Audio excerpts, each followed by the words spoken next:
ಇವಾಗ already taluk hospital same ಸ್ಪೆಷಲಿಸ್ಟ್ಗಳು ಇದ್ದಾರೆ, ಇಲ್ಲ ಅಂತ ಏನಿಲ್ಲ. ಆದ್ರೂ ಜನ ಇಲ್ಲಿಗೆ ಬರ್ತಾ ಇರೋದು. ನೀವು ಇಲ್ಲೇನಾದ್ರೂ ಈಗೇನು ನೀವು ಗೈನಕಾಲಜಿಸ್ಟ್ ಆಗ್ಬೋದು ಅಥವಾ ಅನಸ್ತೇಸಿಯಾ ಡಾಕ್ಟರ್ ಆಗ್ಬೋದು ಅಥವಾ ಬೇರೆ ಡಾಕ್ಟರ್ಗಳನ್ನ ನೀವು ಚೇಂಜ್ ಮಾಡಿದ್ರೆ ಇವರೆಲ್ಲ ಏನ್ ಮಾಡ್ತಾರೆ, ಕನಕಪುರಕ್ಕೆ ಹೋಗಕ್ ಆಗಲ್ಲ.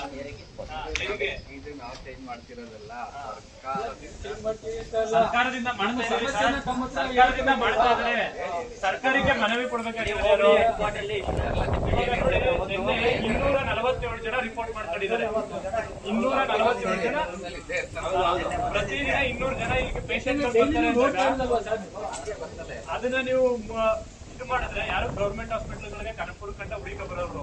ನೀವು ಕರೆಕ್ಟ್ ಆಗಿ ಕೂಡ ಮೆಡಿಸಿನ್ ಬಂದು ಅವರು ಪ್ರೈವೇಟ್ ಹಾಸ್ಪಿಟಲ್ ಹೋಗ್ತಾರೆ.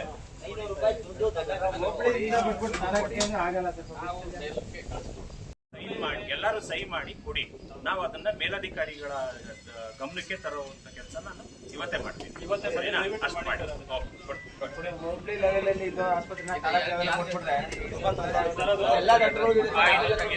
ಇದನ್ನು ಕೊಡಿ. ನಿಮ್ಮ ವೈದ್ಯಾಧಿಕಾರಿಗಳು ಜಿಲ್ಲಾ ವೈದ್ಯಾಧಿಕಾರಿಗಳ ಗಮನಕ್ಕೆ ತರಬೇಕು ಅಂತಂದ್ರೆ ಕೊಡಿ.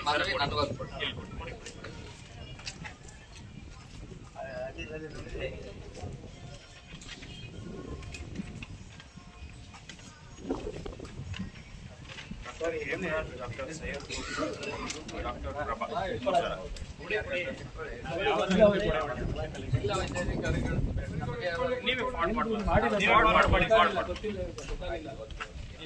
Hi friends, welcome to SRPP family.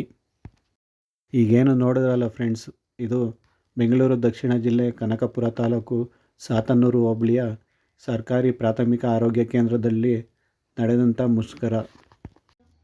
ಇಲ್ಲಿ ಸೇವೆ ಸಲ್ಲಿಸುತ್ತಿರುವಂತಹ ವೈದ್ಯರನ್ನು ಬೇರೆ ಕಡೆಗೆ ವರ್ಗಾಯಿಸಿರುವುದನ್ನು ಖಂಡಿಸಿ ರೈತ ಮುಖಂಡರು, ಮಹಿಳಾ ಮುಖಂಡರು ಹಾಗೂ ಸುತ್ತಮುತ್ತಲಿನ ಊರಿನ ಜನರು ತೀವ್ರವಾಗಿ ವಿರೋಧಿಸಿ ಧರಣಿ ಸತ್ಯಾಗ್ರಹ ನಡೆಸಿದರು. ನಂತರ ಸ್ಥಳಕ್ಕೆ ಬಂದ ವೈದ್ಯಾಧಿಕಾರಿಗಳು ಹಾಗೂ ಉಪತಹಸೀಲ್ದಾರ್ ಅವರು ಮನವಿಯನ್ನು ಸ್ವೀಕರಿಸಿ ಸಮಸ್ಯೆಯನ್ನು ಮೇಲಾಧಿಕಾರಿಗೆ ತಿಳಿಸುವುದಾಗಿ ಭರವಸೆ ನೀಡಿದ ನಂತರ ಮುಷ್ಕರವನ್ನು ಕೈಬಿಡಲಾಯಿತು. ಏನೇ ಹೇಳಿ ಫ್ರೆಂಡ್ಸ್, ಈ ಥರ ಡಾಕ್ಟ್ರುಗಳನ್ನ ವರ್ಗಾವಣೆ ಮಾಡುತ್ತಿರುವುದರಿಂದ ಸ್ಥಳೀಯ ರೋಗಿಗಳಿಗೆ ತುಂಬಾ ಅನಾನುಕೂಲ ಆಗ್ತಾಯಿದೆ. ಹಾಗೂ ಈಗಾಗಲೇ ಸರ್ಕಾರಿ ಶಾಲೆಗಳನ್ನು ಮುಚ್ಚಲಾಗಿದೆ. ಇದೇ ಥರ ಸರ್ಕಾರಿ ಆಸ್ಪತ್ರೆಗಳಲ್ಲೂ ವೈದ್ಯರು ಇಲ್ಲ ಅಂತಂದರೆ ಮುಂದೊಂದು ದಿನ ಸರ್ಕಾರಿ ಆಸ್ಪತ್ರೆಗಳನ್ನು ಸಹ ಮುಚ್ಚಬೇಕಾಗುತ್ತದೆ. ಈ ವಿಡಿಯೋ ಬಗ್ಗೆ ನಿಮ್ಗೇನು ಅನ್ನಿಸ್ತು ಅಂತ ಕಮೆಂಟ್ಸ್ ಮಾಡಿ ಫ್ರೆಂಡ್ಸ್. ಹಾಗೆ ಈ ವಿಡಿಯೋನ ಹೆಚ್ಚೆಚ್ಚು ಜನರಿಗೆ ಶೇರ್ ಮಾಡಿ, ಹಾಗೆ ಸಬ್ಸ್ಕ್ರೈಬ್ ಮಾಡ್ಕೊಳ್ಳಿ, ಲೈಕ್ ಮಾಡೋದನ್ನು ಮರಿಬೇಡಿ ಫ್ರೆಂಡ್ಸ್. ಮುಂದಿನ ವಿಡಿಯೋದಲ್ಲಿ ಸಿಗೋಣ. ಧನ್ಯವಾದಗಳು ಫ್ರೆಂಡ್ಸ್.